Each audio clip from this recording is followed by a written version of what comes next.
Welcome one and all to the final episode of our World Cup special, World Cup 2023 special. And here today we have a shrunken panel of panelists.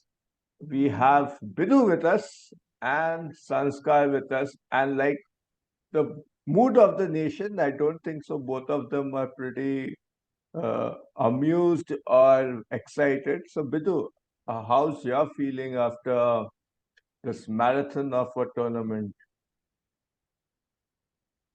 It has to sink in, given that I have been watching cricket for almost 25 years now. So it's okay.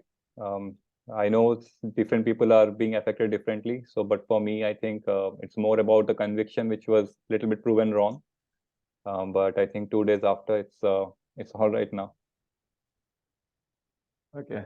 Sanskar, has it sunk in you, or you are still beating the blues, or how's it going? It has pretty much sunk in. Can't really complain a lot or whine a lot. What's happened has happened. It won't take away the fact that they've still been great in the tournament. Yes, the pertaining question of why don't they deliver in big stages, that does that narrative and that question has sort of echoed a little more now, I would say. But having said that, there is still a lot to be looked onto the bright side. So Uh, I still, I agree with you. I agree with you. India was very dominant during the whole of the whole of the tournament. The only reason I was cheering for Australia was because I always try to cheer for the unfancied team, and India was the clear favorite. The way they just bulldozed to the finals, we thought it would be almost another uh, clean sweep by India, but that wasn't so. But to explain us the chain of sequence, I would now ask Bidhu about what happened in Ahmedabad, courtesy the match in the first half. The first half, India were um, asked to bat. I am not sure whether they would have done that if they have won the toss. And not the ideal of starts. We lost a couple of wickets, but I thought after 6, 7 overs, we were at that position where we have been. I mean, 3 wickets down. There have been a lot of matches where we were in similar situations, against Sri Lanka, against other teams. Um, though it was not the ideal given the pitch or the conditions where we had to had a big score. Then couple of good, just one good partnership with Kohli and KL, although it was quite slow.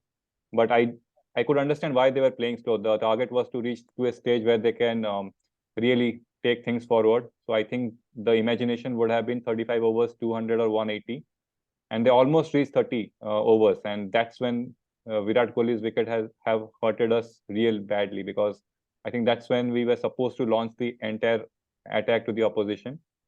Um, Still, I thought with the tail, with Surya Kumar Yadav, I was hoping that at least one game he would come good. Unfortunately, he has not come to the party, at least in the sense that he what he can do. And the entire last 4 wickets just gave us 30 odd runs. In the hindsight, I thought maybe Kuldeep Yadav should have gone at a position where Shami was going in, because he kind of at least rotated the strike for a couple of overs.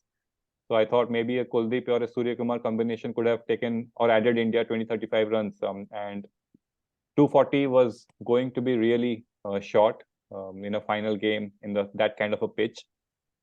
And but yes, 240. So the good thing is the World Cups that we have won in '83, we were below par. In 2011 also, we Yeah. did not have an ideal of starts against Sri Lanka. We lost a couple of wickets. This time I was also hoping, even if we have not gotten a big score, maybe the bowlers can pull something out of the hat. Okay. So the key from your analysis or summary of the Indian innings was that the pain points were definitely the slow batting in the middle by Kohli and our KL Rahul, and then the inability of say Ravindra Jadeja or even Surya Kumar Yadav, right?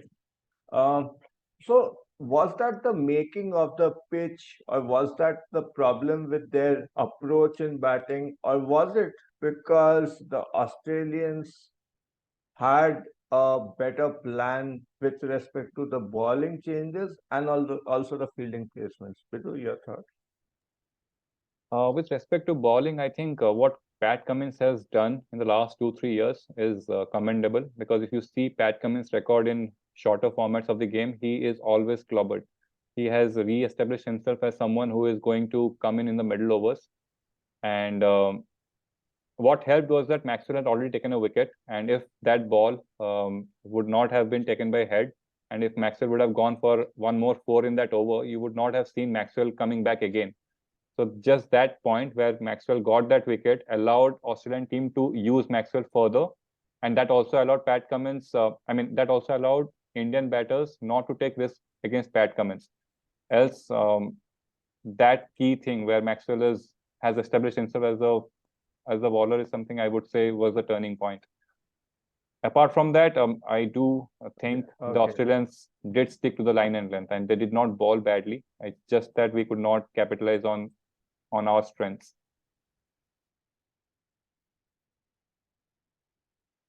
Okay. So the turning point was the catch held by Travis Head, bowled by Maxwell.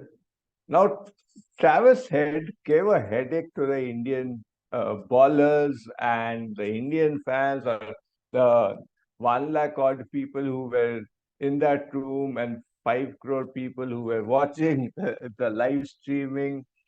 Sanskar, can you tell us about the second innings the of the India Australia final? Okay. A little bit has to be attributed to the pitch as well. No doubt it became a little better to bat on in the second innings, purely because it was black soil. Black soil is a bit more moist. So with the dew coming in, it must have made it a little more ideal and less skiddier than the first innings. Having said that, I still think India definitely for this one particular game missed Hardik Pandya of all bowlers, because they just lacked a six bowling option. Simple as that. And yeah, credit to Australia, credit to Travis Head, dominating the middle over section. I think Travis Head's knock became the difference, and his intent more specifically became the difference between India's batting in the middle overs and Australia's batting in the middle overs. Um, and I mean, he just made the most out of situation, and Australia emerged victorious. India, I still felt could have been a little more brave, little more chances that could have been taken with respect to probably Kuldeep bowling a bit more quicker, taking a chance. You never know, because they were But showing aggressive intent. Kuldeep did ball nicely, right? Means like he didn't go He for. did, he did, definitely he did. I just felt शायद थोड़ा सा quick अगर बोल करते तो because they were showing a little aggressive intent, the batsman could have mistimed it and they would have received an odd chance. Could have been a little more aggressive with Manas Labuschagne in the sense that he had a really slow start. Credit to Manas as well. He wavered through the most of the starting starting spell which he faced, but Hmm. I still felt he could have kept the attack going on, because if Manas's wicket was available, it was there for the taking, the game would have been wide open in my opinion. Yeah. But he did show a lot of maturity while batting, because Manas, if on his day he can click, or if he doesn't, then it's trouble for the team. One point which has come after the match is that the whole discussion of this Pandya issue. For almost 6 matches, that was never concern, because all your bowlers were bowling well, taking wickets. But there was a change in the way the lineup was designed, because normally Bumrah and Siraj would open the bowling, but I believe in the final it was Bumrah and Shami, if I'm not mistaken. And Shami Shami did take a wicket of David Warner very early in the innings, and Australia were at 47 for 3. But after that, nothing happened. But why is this Pandya question coming? Because people were really glad that Pandya was injured and Shami had a series of his lifetime. Um, Sanskar? See, yeah, you might be the best bowler in the world, and you might have off days, all right. But it was unfortunate that particular day happened to be the finals of a World Cup. So at certain point in time, you might expect your six bowling option to deliver purely because probably the pressure on him to deliver might not be as much as your main bowlers, say Bumrah and Shami, for example, who, mind you, were brilliant in the first 10, 15 overs when the ball was new and fresh. I just think getting Pandya in, Pandya can bowl those odd off cutters or slower balls, might have given a little more drift in the pitch and could have made the difference. And this is where India's lingering problem of an bowling additional bowling option got exposed a bit, in my opinion. That is one area Team India has to find a suitable candidate to fill in the boot. Okay, and now we'll be going to one of the most controversial so-called statements of the whole World Cup final was prior to the match. One gentleman, Mr. Cummins, was asked what does he want to do, uh, and I think the answer is not that condescending or arrogant. He just said that I would love to say one 1,30,000 people quite, and that seemed to rankle a lot of people. But the problem, what has happened, that a lot of questions or statements are being made by the conduct of the Ahmedabad team, because to put it more politely, they do not seem to be as knowledgeable as the crowds or as supportive as crowds in Bangalore, Chennai, Calcutta, Bombay. Your thoughts upon this, Bidhu and Sanskar? So, do you think Ahmedabad crowd just did not cheer for their team? They did not show, means even crowds tried to help the players, or even if India was not playing well, they could have actually cheered for Australia when they were making those shots and when they were about to win. Because by the time Australia had won, I think only 25% of the crowd was there. 25 to 30% of the crowd was still there to witness the winning runs. Bidhu and Sanskar, your thoughts upon the conduct of the crowd at Ahmedabad? Yeah, I mean, first of all, the conduct of crowd doesn't have that much of an impact on how the team performs. It's not we are- about performance of the Yeah. team. It's about as a fan, as a cricket fan. Like we are all fans of the game. Do you think their behavior was proper or improper? I didn't find anything unless I heard something in social media, because as I was watching, whenever the camera were panning to the crowds, yes, they were pensive, but obviously it's how you react to a situation. I mean, I would relate to that. I'm not someone who is going to be too much into noise making, either when we are winning or when we are I know losing. that. So if you involve 10 of us in a crowd of 15, obviously the majority would be silent. But I think people, if they are knowledgeable about cricket, they could sense what was coming, and to reverse the process by just making the noise is something they might not have thought of. They could have done it. They might have, but if you are going to a match with a crowd of 4 or 5 people, then you can do such kind of things. Like if you are disjointed, if you are going from different places and you are just meeting there, it's very difficult to gather everybody and say that no, we are going to cheer at a point where we are actually feeling that the game is slipping away. So that might be a case, the cohesiveness of it. But overall, I think just turning up in that big numbers and staying on at least to the point where the game was totally lost is something which they should be proud of. Okay, fair deal.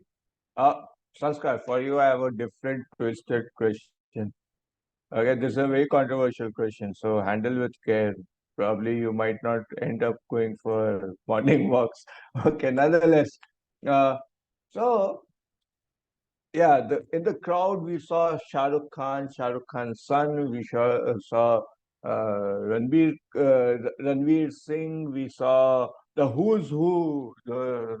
Some Godman also came, all enjoying the match. The Prime Minister of the country came. That I believe the Deputy Prime Minister of Australia came, right? Or the Prime Minister of Australia. Deputy. The Deputy Prime Minister of Australia came. And everyone was there. They were all cheering. But did they forget to invite Kapil Dev and MS Dhoni? MS Dhoni was also missing from the list of attendees, right? But then did other winning captains make to the final? Did Ian Morgan come? I I don't think think so. But anyways, like at least you can get the homebred champions, right? should have, in my opinion, like on a big day as auspicious as a final, you draw for some sort of inspiration beyond cricket field and beyond your antics on the field. So yeah, it could have definitely helped the cause, inviting the likes of Kapil Dev and MS Dhoni. I'm वो बात की बात है if they would have turned or not. MS Dhoni is known to have a very modest profile anyway, so there would have been a contention about him coming on, not coming, but they should have done their bit to at least invite, Yeah, means like in my yeah, opinion. means like that's a very nice way of putting it. That MS Dhoni is like very modest. He seems to be like the Amir Khan who refuses to go for big ticket events like all these Filmfare Awards and things like that. Nonetheless, it is sad if they forgot to invite Kapil Dev and all that. And I believe the way the whole tournament was organized, there were some highs, there were some lows. Definitely, not inviting your winning captains is a low, but full credit to Jay Shah for still managing to organize a nice uh, World Cup. And with that statement, I am all ready to go for my morning walks in forthcoming days. But nonetheless, here is a little bit discussion about the man of your man of the tournament. Sanskar, with you. Who was your man of the tournament? The person who impressed you the most? Okay. This one The player fortunately who happens impressed to you. be a no-brainer for me. As much as I love Virat Kohli, I really do. I still felt Shami deserved man of the tournament, and he was definitely my man of the tournament for a simple reason. Bowling was doing well without him, but with his presence, the entire bowling seemed so organized, so rejuvenated, and never seemed out of sorts, barring the final. They never seemed out of sorts at all. To maintain that sort of consistency for 6, 7, 8 games straight, I believe, Hmm. it's not easy. And it's not definitely not easy when you have to travel from one place to another, being a host nation, when so many millions of people are watching you, pinning your hopes to win the World Cup. I think Shami And was you were, commendable. This could have, and even even though he though, was not in the first choice for the playing 11 in the first place. yep, yep. So, contrary to what the team result was, I think Shami just had the tournament of his life, the series Okay. of his life. Okay, Definitely should have been a man of the tournament. Bidhu, your thoughts upon your man of the series. Uh, uh, we usually see that the commentators do favor batters a bit if there is a equal performance of a batter and a bowler. But yeah, I mean, if you would have given to Shami also, people would have been equally happy and all that. But if you are looking in that way, I would not. Adam Zampa can be a good contender because if you were Australia were after the first two matches, and the fact that Travis Head could come in if Zampa would have not performed in one more match, you could have seen Travis had come and Zampa being left out because there were some concerns about his fitness. And to bring someone in, you had to put someone out. So Zampa could have actually missed out. And from there on, to start turning the tables for Australia and him being a key bowler, especially in a subcontinent where the team is solely dependent on a particular spinner, I think his impact on the Australian team has been more. We saw Indian team winning before Shami. Obviously, Shami came in and he was like, "Why I'm being left out?" That question he did make us feel like, Yeah. but impact of Zampa over the Australian team is far more than impact of Shami with this Indian team. Yeah, I agree with that. And um, for a change, like I really enjoyed the fact that it has been a good contest between the bat and ball. Like if the batsmen have performed really well, they are expected to perform really well in the subcontinent, and they did well. They did incredibly well. You had Peacock, you had Rachin, you had Rohit, and Virat Kohli doing their best. And there were, of course, others who chipped in with the runs. But this has been a heartening tournament for bowlers also. Like at the start of the tournament, I was one of the few people who said that I would love to see Pat Cummins as the bowler captain lift the World Cup. And thankfully, that the prayers have been answered. But your thought upon Cummins as a captain, Bidhu? I think he's a fantastic leader. Look, if you see Australia's calendar, it's jam-packed. They have to Hmm. make decisions of choosing tournaments, choosing series, and right from the World Test Championship, where Cummins said that we want to focus on this, and then moving on to the white ball cricket. The team has been traveling. They were in India before that. They were somewhere else, and of course they are going to stay. A few of the players are going to stay also, and just to lift them up. You know the kind of pressure the Australian team is. They do not really care about the credibility or the track record. If you are not performing now, they will criticize you as you deserve. And with the fast players right on top, and this team was also not being expected to actually win it. It was always about India, England, to an Yeah, extent New yeah. Zealand. So from there on, to perform the way it did, and India were sure shot favorites. They were not only favorites, but head to head, player by player, they were far more competent. To make a strategy which is really hurting India, I think hats off to him.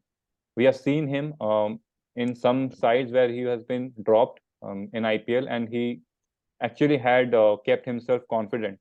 He didn't get bothered by that he is in IPL side, he's not doing well, he's being left out. Still, he's captaining the Australian side and being able to defeat India, and also being polite. He is also, I think, as I a think, yeah. very polite people. Yes, that is one thing. That is one. Yeah, that is one thing which we have never seen in Australian players. Like while growing up, we have never seen them being so polite. Even that whole fiasco when he was just given the trophy and he's waiting for a long time for his teammates to join. Uh, but the kind of smile and the way he's holding the trophy, it seems so cute actually. You felt bad that there was no one over there, but it reflected a lot of humility. And on that same level, even Kane Williamson was praised by people about his conduct after losing the semi-final match to India. So I think that is unheard of. Like we are looking at players down under for classes or master classes in politeness, but that's a way to go forward.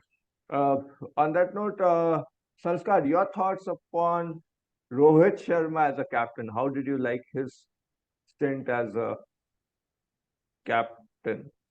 Um, Full credit to him for the way he handled the team's expectations and to create a team atmosphere where everyone were relaxed, not too bothered about what's there for the offering in the future games and stuff like that. I think to like, and that's your priority as a leader, right? Sure, you want to, sure, like it's a big tournament. People are expecting you to win, and people play to win. Let's be honest about that. But to keep atmosphere as calm as he did, and to keep them entertained, to keep the whole atmosphere very relaxed of sorts, and most importantly, realize like taking a game one at a time. Like I know for a fact that every captain tries to do that, but somehow inherently they just miss out. But Rohit Sharma managed to do that very successfully. The experience of him winning 5 IPL titles sort of came to the fore in this particular championship, and I He think was he almost was close. great. He was very close He was very to. close, and Yeah. I can't really fault his captaincy or his decisions in the final game as well. Like he just tried to make the best out of what he could have.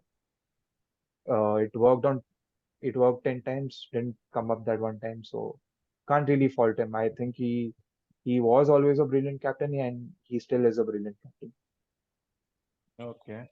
And that brings to our almost the last question for today's show is that how exciting is this format of playing 9 teams? Uh, Vidhu, do you like this format or this should be reconsidered?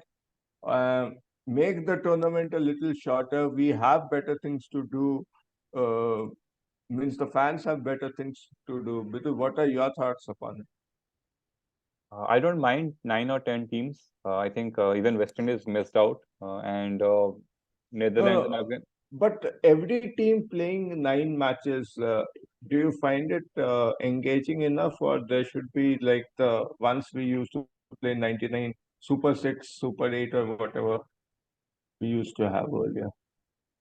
So with Super Six, you always had a few more teams, just to make sure the main teams are not out in the first round, like in 2007. And Cricket World Cup is as much about teams as much as it is about the viewership and the revenue Yeah. that comes in. So you want to Mm. save the bigger teams and make sure all the ads, all the people who have booked their tickets, they at least get to see all the matches being played. And you want them Mm. to be in the tournament for as long as possible, which is the best way is this one, this format. Mm.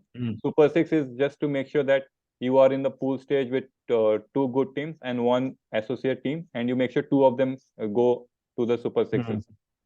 Um, but So for you think this format is still tenable for uh, years to come or for the next World Cup? Yeah, the only good thing is that even if India lost this World Cup, we always will remember the kind of performance that they did throughout the tournament. Yeah. So that's the only advantage I can see of. If the tournament would have been shorter and we would not have played all the teams, we would have never realized how good we are until the last defeat. Yeah. So even if we lost, so just because the tournament was that we have to face all the 10 teams or the 9 teams, we got to show how good we are on in the entire tournament. Sanskar, your thoughts? Did you like the format? It needs a change. Short answer. I might have another question for you after this. My answer was pretty much answered by Vidhu. I sort of almost agreed to whatever he said. I think it's fair to have a round robin format where you compete with each other. Uh, and yeah, I totally agree when he says that if we didn't have such a long format, we wouldn't have known India to be having such a good core for a one day side. So totally agree. Okay, so here is a question for you because Biddu almost answered your question. What is the future of Rahul Dravid, Rohit Sharma, Virat Kohli? Do you see them? Do you see the players getting ready for the next World Cup? Do you think Rahul Dravid will be given an extension on his contract to continue, or neither of them? None of Uh, this. I believe for Dravid, I might be wrong, but I believe for Dravid, it's almost done, right? I think it was established cricket Cricket World Cup would be his last assignment as an Indian coach. I'm not sure. I think that was the knock. Does that please you? Does that sadden you? Um, I honestly think we have had slightly better coaches than Dravid. Yeah, Name them. not to say that, not to, Name them. not to say that I personally liked Ravi Shastri's brand of Okay. coaching, to Good. be honest. But not to say that Rahul Dravid didn't get results. I think the process which he followed, the vision that he had for 2 years up to World Cup finals was brilliant. I'm not gonna blame any of that. Having said that, uh, you still need fresher faces. You still need sort of new ideologies, and I think it's about time to have a new face, a new Okay. recognition of Pause on that. sorts. Pause on that. Question for Bidhu. Bidhu, should we go ahead for a foreign coach? It's funny that you asked me, because I just in the morning, while I was going to my office, I saw a reel of Gautam Gambhir's interview where he said that we only should take Indian coaches because foreign coaches just come here, make money and go, and Indian coaches have that emotions in the right place. But look, it depends. So the kind of coach you hire depends upon the kind of pool of players you want to develop in the next 2-3 years. Dravid was made for this kind of a team. If the team is going through a shift where you are getting younger players, I think we can part ways with Dravid and bring in someone else. Foreign, yes, I think with the kind of exposure the foreign coaches have to Indian culture with their IPL tenures, I think we can go with the foreign coach. It doesn't really make any much of a difference. But personally, I just like to move away from this group of players. I just don't want Lakshman taking over coaching, because he will bring with the same kind of an ideologies. Yeah. Lakshman, Tendulkar, they are all the same brand of people. I just want to move to either a different country. Do you or want to different move field. to? I will ask you a better question. Do you want to see MS Dhoni as the coach? Would you No, love to I see? don't. Happy to be proved wrong, but I don't think MS Dhoni can teach anybody to win cups. It's completely an individual thing that he achieved. He also made sure that it was not about Indian home condition in 2011. It was about MS Dhoni only, with that MS Dhoni factor. And that factor you cannot give it to anybody. You cannot teach how to win. You cannot teach how to be successful. So him being a coach or a mentor is not going to do anything. Okay. Uh, okay. The future of Rohit and Kohli, Sanskar. Um, Realistically, I see Champions Trophy 2025 as their last assignment. If BCCI is still hopeful for their contributions, definitely for Rohit, I think this was his last World Cup. For his fitness, I don't see him playing for at the age of 14, 2027. Maybe Virat for the fitness standards he has set for himself.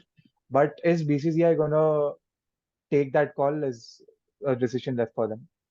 Uh, Good. As much as I would love to see Virat play that one final World Cup in 2027, I still think it's time to part ways from them and bring younger, fresher faces and prepare a team with perspective of 2027.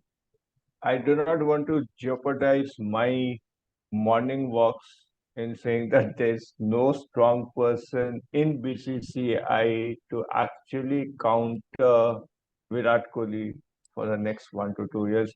But I love my morning walk. So whatever the BCCI decides is okay. But thanks for your time, Sanskar and Bidhu. I understand did have a long show today because there were some really nice points throughout the tournament. I love the tournament. To be honest, I really love the tournament, the way it proceeded. Uh, I had my doubts about whether this will be as engaging as a tournament. But boy, oh boy, say even smaller teams like Netherlands or Afghanistan, the way they performed, the way they shocked some big teams, that was very heartening as a cricket fan. on that. And on that note, as Sanskar has just informed me, ODI is there to stay, and also our show, Toast the Toss. Ladies and gentlemen, keep tuned to our show, Toast the Toss, and our network, the Toast Network, for updates on various sports.